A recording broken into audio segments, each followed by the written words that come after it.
عما يتساءلون عن النبأ العظيم الذي هم فيه مختلفون كلا سيعلمون ثم كلا سيعلمون ألم نجعل الأرض مهادا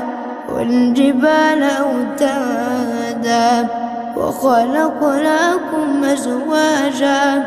وجعلنا نومكم سباتا وجعلنا الليل لباسا وجعلنا النهار معاشا وبنينا فوقكم سبعا شدادا وجعلنا سراجا وهاجا وأنزلنا من المعصرات ماء ثجاجا لنخرج به حبا ونباتا وجنات ألفافا إن يوم الفصل كان ميقاتا يوم ينفخ في الصور فتأتون أفواجا وفتحت السماء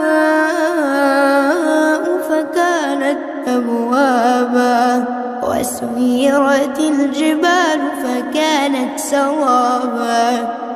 إن جهنم كانت مرصادا للطاغين مآبا لابثين فيها أحقابا لا يذوقون فيها بردا ولا شرابا إلا حميما وغساقا جزاء وفاقا إنهم كانوا لا يرجون حسابا وكذبوا بآياتنا كذابا وكل شيء أحصيناه كتابا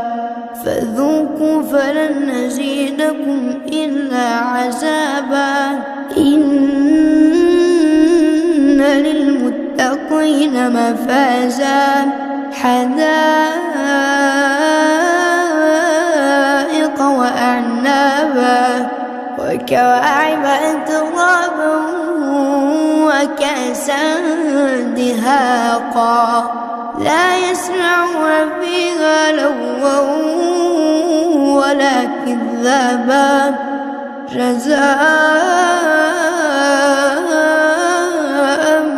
من ربك عطاء حسابا رب السماوات والأرض وما بينهما الرحمن لا يملكون منه خطابا يوم يقوم الروح والملائكة صفا لا يتكلمون إلا من أذن له الرحمن وقال صوابا ذلك اليوم الحق فمن شاء اتخذ إلى ربه مآبا إنا أنذرناكم عذابا قريبا يوم ينظر المرء ما قدمت يداه ويقول